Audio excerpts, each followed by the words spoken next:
Welcome back to another Fourth Doctor story. Suggested by NikonBear7882, who has stated that this is in fact their favorite Doctor Who story. But I'll be the judge of everyone's favorite Doctor Who story, and that is Heaven Sent.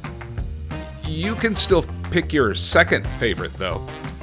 Aired in 1979 during the 17th season, The Creature from the Pit was continuing the trend of more downsized stories. You see, the Doctor had just done the whole Key to Time season-long thing, and they were wanting to scale that back, so he wasn't always saving the universe or whatever. It also probably saved them a lot of money too. I don't remember this serial for any of that though. I don't even remember what happens in it. What I remember is the giant green trash bag that waves its around and the Doctor blows on it. So I think it'll be fun to revisit this with a more mature and less juvenile eye. No, who am I kidding?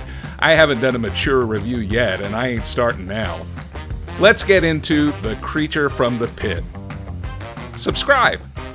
Or else? Sometime in history on Chloris, a planet, these knuckles hold some sort of ceremony in front of a pit and throw this little in there. Meanwhile, Romana cleans out some of the Doctor's junk when she finds a transceiver that he took off the TARDIS so Gallifrey couldn't contact him. When she plugs it in, and off we go. They land on Chloris, next to a big old egg. Well, a broken eggshell that is made of metal and is transmitting something. That's when some bushes start rolling up and pin the Doctor down. By the way, if you didn't bat an eye when I said that, you, my friend, are a Doctor Who fan. These are wolf weeds, and they are controlled by this group of soldiers, who then let the Doctor up. You see, this old found them in the place of death, so named because if you walk in there, you get condemned to death.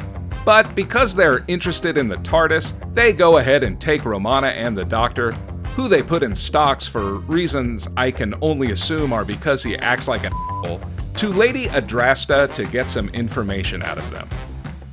Suddenly, they are attacked by this group of f***ups, who ambush the group, steal some and take Romana.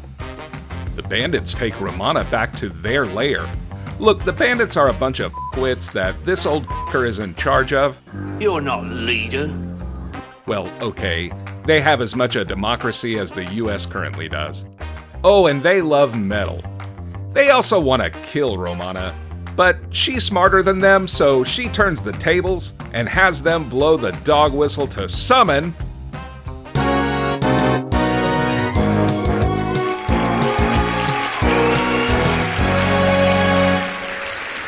K9. The bandits try to take K9 because he's metal, but K9 disagrees, and, well, you don't disagree with K9. The Doctor meets Lady Adrasta, and she has all kinds of questions for him, especially about the egg thing. He says it's screaming and they can't hear it, so she brings in her wise men, and they argue about it because engineer Doran over here wrote a paper on the egg thing and he thinks it's a building. So Lady Adrasta decides Doran gets to die. They take him to a place they call the Pit. They throw Doran's ass into the pit, and something bad happens to him. Romana rushes in, and K9 starts opening a can of whoop ass on the guards, but the shitty little tumbleweeds pull some weak sauce bullshit by sucker surrounding K9, and I'll just let Romana accurately explain my feelings about this development. K9! That don't matter though, because the Doctor just jumps into the pit. Yeah, I don't know how it helps either. Somehow, he hangs onto the side of the pit. The Doctor must be strong as fuck, y'all, because he hangs with one hand and tries installing rock climbing gear while reading a book about it and learning Tibetan, while everyone above him decides to head back to Lady Adrasta's place. The Doctor's eye bolt fails, and he falls to the bottom of the pit. He fucks around and finds dead Doran. which is understandable considering the fall. I'm actually a bit surprised the doctor is just fine with nary a twisted ankle in sight, but I guess he braced his fall by hanging from his scarf. He f***s around some more and happens upon the creature. You know, from the pit. I finna be in the pit. And yes, it looks like that. Like the worst sexual nightmare you've ever had. I know. I'm just jealous. Once you go green, there's no in between. The doctor nopes out on that and runs into this wizard. He's actually Organon, the astrologer, but I'm gonna call him Wizard. He also sucks at prophecy, so he got his ass thrown down here, even though he was right about Lady Adrasta being visited by someone from beyond the stars. You see, that's the bummer about prophecy. You gotta give dates or nobody believes you, and you get your ass thrown into a pit. He explains the metal on this garden planet is pretty scarce, and Lady Adrasta has a monopoly on it, so that's how she's in charge. Just then, the green tallywhacker shows up, but the wizard just holds a candle at it and it f***s off. But the doctor is intrigued with it, so he chases after it. Meanwhile, Lady Adrasta interrogates Romana and doesn't like her answers. Plus, she starts beating on K9 to take his medal, so I definitely want her dead now. Romana fixes K9, and he stuns 2 guards, but then they immediately get caught. So I feel like Romana needs to plan out a little bit better. K9 ends up telling them about the TARDIS, and no, in this case, snitches do not get stitches. In this case, snitches are a good boy. Who's a good boy? Who's a good boy? Adrasta takes K9 and everyone else into the pit to kill the creature. They meet up in the same room as the doctor, the wizard, and this jolly green giant. The doctor decides to talk to it, but it decides to crush him. Everyone leaves the room, and the creature creates a door. The creature has 3 dicks now, by the way. That's because when the BBC first saw the episode, they thought the same thing I did, so they told them to go back and change it, and they decided to add some more. I mean, it's supposed to be a pincher, but whatever it is, it looks dirty. And like some kind of thing I don't really want to know about. Anyway, they can't get in, and I guess the doctor is fine because now nothing is on top of him.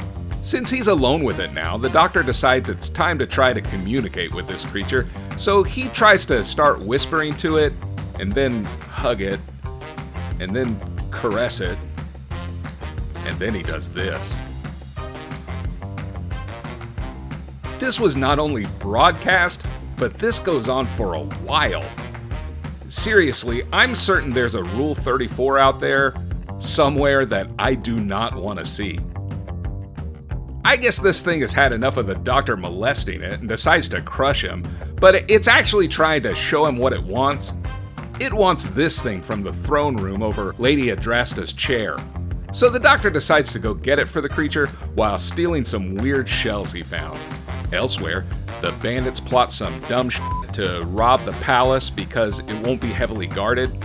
And oddly, this works out, except they get greedy and touch that weird metal thing, and then they get their ass hypnotized. Team Adrasta try using K9's laser on the door, but that shit don't work. So Romana knocks on it, and the doctor just bursts through, but Adrasta just has a guard put a knife on him, and then they send K9 in to kill the creature. But they can't find it, and Adrasta just keeps slipping up about knowing what the creature is, so the doctor has K9 shoot at her. The creature shows back up, and Adrasta wants K9 to shoot it, but the dum-dums come in with a metal thing and hang it on the green blob. Turns out the metal thing is a translator. When you touch this thing, it uses your larynx to speak. It explains its name is Erato, and he's a Tythonian. You see, he's an ambassador from his planet, and he showed up 15 years ago, and he wanted to do some trading, and she didn't, and he ended up in this pit. But now he's gonna kill her. Too bad she brought in her wolf weeds to immobilize K9 again, but then her gardener makes her grab the communicator thing and confirm Erato's story, which happens, and then everyone dogpiles her. It's great. Anyway, she's dead now, and the doctor has gotten Erato out of the pit and has deduced that the egg ship was sending out a distress signal, so he stole the photon things Erato needs to leave the planet. Turns out the Tythonians sent out a neutron star to blow up Chloris' sun because Erato never came home, and now they only have 24 hours to live. But then the doctor easily convinces Erato to help. Get this. Weave a metal shell out of its ass in a little over an hour so the doctor can use the TARDIS to catch the f***ing thing in it and send it out to space with the TARDIS's gravitational pull. You heard me right. It can weave metal out of its green, creepy body like a spider silk production, and it's going to make one big enough to catch a f***ing star. Science fiction!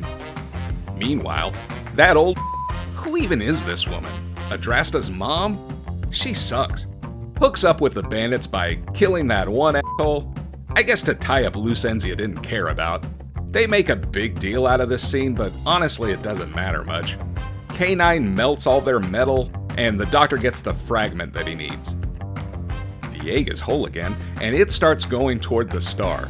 At first, the doctor can't hold the star in his tractor beam thing, but then he does, and Erato weaves his thing, and then the star starts coming toward the TARDIS, but they dematerialize just in time. Everyone is safe. The doctor heads back to Chloris to find out that the gardener is now their leader and deliver the contract for the trade agreement. The end. Another oddly rushed ending, but I don't suppose that was the point. Sci-fi gonna sci-fi, I guess. Let's talk about the things that I liked. I liked how this episode looked. There are a lot of interesting things to look at. Forget the horny trash bag for a second, and you really see a lot of good effort all around here. Especially considering everything was filmed on set. The costumes are great, the makeup is interesting. I like the silver on Lady Adrasta's face representing her monopoly on metal. The outdoor greenery looks good, the wolf weeds are serviceable for the time that this was made, and probably way better than any CGI monstrosity we would come up with today. The cave looks good, the weird shell door thing is neat, the metal translator thing is alien and cool, the egg, everything looks great. And look at this Snow White shot. Sure, it's a little soap opera-y, but at least it's fun to look at. A little goes a long way, and aside from this big green elephant in the room, give this show some credit. Yes, the giant green penis snuffleupagus makes everything else hard to appreciate, but honestly, whoever designed the sets, costume, and makeup actually showed up to work with serious intentions. You know, unlike the creature design department. So we should give them their due. Although, 2 notes. Turn down the AC because Tom looked like he was detox sweating in certain scenes, and this isn't really a pit. It's a well.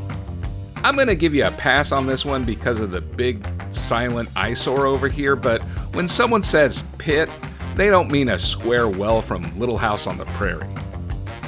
I love K9. I don't give a shit if you don't, or you think it's too kiddie, or they get around shooting guns when they bring him into the show. I love K9, and I'm always gonna. You don't like K9? What is wrong with you? It's a metal dog that's cute as f***. It talks in an adorable voice, it can shoot lasers, and shows his loyalty to the doctor every time by saving his ass over and over again. Look at this little cute bastard. Look, I don't really have a point. I just wanted you to know if there's an episode that features K9, I'm probably going to give it a few extra points. Things I didn't like.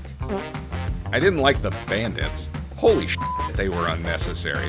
Quite honestly, this episode has an interesting message surrounding the politics of Chloris and how power plays such a large part in natural resources and the consequences of how it affects normal people. I know I give Big Finish a lot of shit about their comic book repertoire of Doctor Who stories, but I don't doubt for a second that they would have had a field day with how the politics of Lady Adrasta would have impacted the little man. What we got instead was a bunch of dipshit bandits that all have hard-ons for metal, but they are altogether useless to this story, aside from separating Romana from the party, bringing the doctor to Lady Adrasta's house and taking the translator over to Erato in the cave. They were basically plot movers, and they were also greedy that bored the hell out of me. At least make them hungry or something so that I can give two f***s about them raiding the palace. But as currently constructed, I don't care about their politics or their leader manipulating them. I didn't care about them, and I felt like they should have been written out of the story. Honestly, if the rest of the population of this planet is like these a-holes, I feel like the star could have probably done the universe a favor. I didn't like Lady Adrasta. Look, I'm not knocking the performance. The performance was fine. The lady played her like she was the evil queen in a fairy tale, and that worked out fine for the character. But I'm talking about her decisions in the story. Okay, so like 15 years ago, Erato shows up on Chloris, wanting to exchange metal for chlorophyll because they eat that shit with salt. Now, she has a monopoly on the metal on the planet, and that keeps her in power, so she tricked that big thing into a cave, took its translator away, and kept the whole thing quiet so that her people don't know anything about it. Okay, got it. That makes sense. But in the years since then, you display the communicator because it's metal and you're a You employ people to study the ship the thing came in and have them write papers about it. You try to get the doctor and Romana to tell you what they know about the egg thing, and you send your own people down to Erato, the Tythonian ambassador, so he can sit on them. Question: why? Why would you do any of that? Okay, keeping the translator thing on the wall is probably the least egregious thing because nobody really knows what it is, but having it on display like that is kind of bad for business in case anyone gets too close to the truth about the giant hefty bag you have down in the caves below. Second, why would you have your scholars or engineers or whatever the these dudes are studying the egg at all? You metaphorically roped off this part of the forest as the place of death to ward off anyone from going in there, but then you allow scientists to study the ship the ambassador from another planet came in that you hid from your people? That seems a little counterproductive, no? These morons are writing papers on the thing. Admittedly, they are way off course, but then the doctor shows up and starts answering questions these idiots were eons away from figuring out. And you don't kill the doctor immediately? And you let him put thoughts into the head of your wise men? And then you kill one of them for being wrong, which I kind of figure you would want them to be. And after the doctor jumps into the pit/well, you keep Romana alive to interrogate and slap her around for answers about the egg, and I don't have a clue why you would care. Why are you drawing attention to the transport the ambassador from another planet came from that you keep in a cave and feed wise men to? And why are you doing that at all? Why are you sending down wise men to be pounced on? I get that maybe you couldn't kill the giant green Michelin Man with a boner, but you got it into the cave and now you send people down to it to kill? Why? This makes no sense. You don't want people to know about the thing, because they could find out about the fucking translator behind the throne or whatever, and this big green bag of can hypnotize people to bring it to him. You got him underground already, surviving on whatever chlorophyll and salt he can find. I mean, he's probably gonna run out of it at some point. And I know you don't know the rest of the Tythonians are on their way to fuck up your planet, but why are you sending dudes down to Erato to sit on? Were you worried he was bored? Your evil plan makes no sense, and I didn't like you.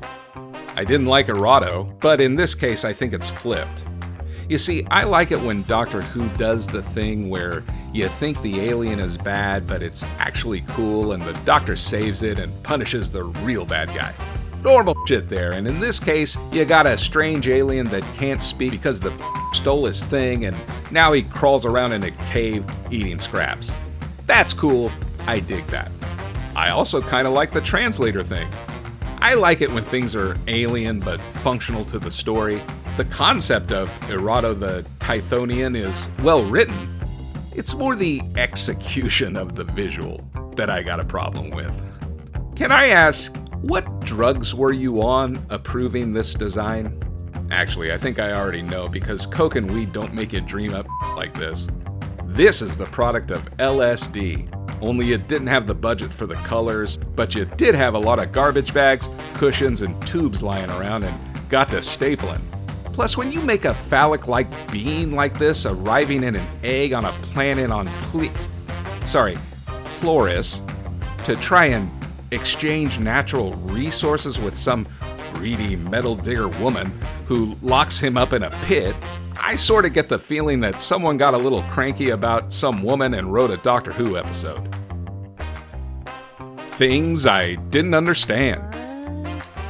I appreciate that you guys hooked up K9 to the translator communicator thing, but you guys already established the rules for how this thing works. You see, they hung it on the porno bag and then touched it and then it talked. It explained that it used the larynx of the person touching it to communicate. So explain then how this thing worked in the TARDIS. Now, you'll probably tell me that it isn't necessary for the communicator thing to be hanging on at Erato to work. Maybe Erato can send its telepathic communication through when someone at least touches the thing. But you're telling me that nobody ever came over and grabbed onto the knob when it was just hanging on the wall? I mean, imagine some ass that's come over to a party, hitting on some Chlorisian, trying to be all smooth, and he accidentally grabs the thing as he's leaning on the wall, and the thing starts screaming about how it's trapped in a pit with this douchebag's voice. And okay, maybe that never happened, but are you telling me that K9 has a larynx? Because he's a f***ing robot. He doesn't have a larynx. Look, I get when I'm doing my Doctor Who reviews, most of the points I make are nitpicky.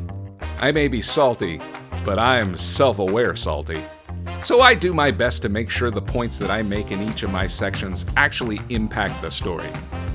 But for the rest, I stick them in Nitpick Corner! I find it weird that the Doctor isn't really hurt by these wolfweed things. I mean, everything else they go after, they kill or hurt in some way. Hell, they shut down K9 by webbing him. And they're fast as f*** too. You blink and these f***s are all over you. I mean, I know he sort of shouts like they're kinda hurting him, but then he pops up without a scratch on him. I'm just wondering why he wasn't hurt. I mean, he is sweating like a son of a bitch, though. So, Chloris's new leader is the wolfweed handler / gardener. What? Why? Did this guy study politics in between his gardening sessions? What qualified him to take over the planet? I mean, I know he has a whip, but is he really qualified to ensure the treaty and free trade with the Tythonians? Sure, I completely understand how ironic it is that an American is asking this question considering, but I am asking. I call bullshit on K9 missing Lady Adrasta here. My boy don't have point-blank range on a bitch and miss and then turn around and straight blast two dudes in the chest. K9 is better than that, and I blame the writers. How big is it? Huge. Huge. That's what she said. Michael, please. Please. I mean, look, I told you at the beginning I wasn't going to be mature. This was a weird one. Quite honestly, there's a lot to like, and even if the choices of the main villain are dumb as hell, it isn't the first time something like that has happened in a Doctor Who story. The problems I had with it really don't necessarily come down to the design of Erato.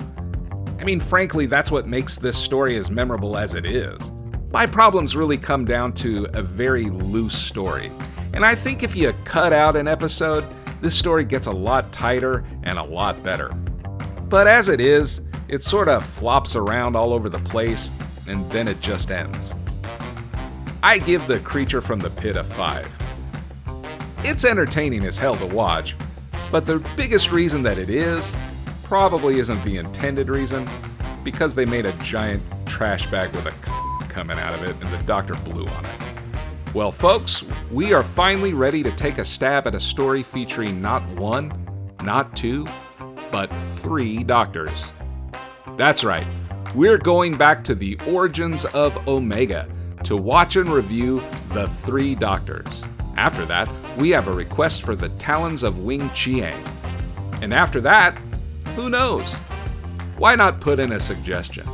We have a lot of classic Doctor Who stories to play with.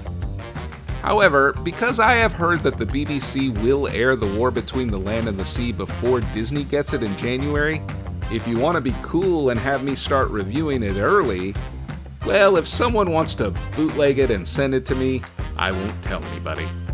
If not, well, we'll review it in January.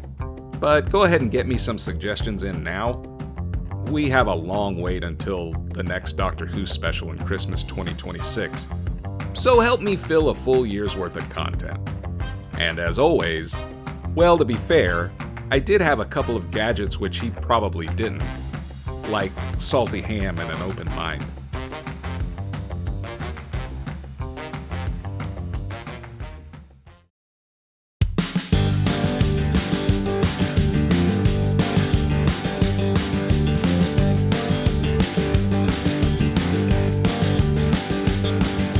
He's all chrome and has a laser for a bar.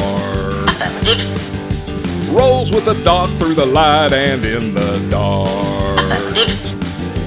Metal hard humping in perfect time. Metal tooth grin, he's right on time. Push come to shove, he's the first in line. Loyal to the core, that dog's K9. Best boy ever. Save the day clever. Make that bitch surrender. Love him forever. Hey, awesome person. You made it to the end of this video. Do you know what? YouTube is going to recommend this video here for you. I recommend you go ahead and click on it because YouTube knows you'll enjoy it. And if I made it, I too know you'll enjoy it. I hope you come back, and I'll see you next time.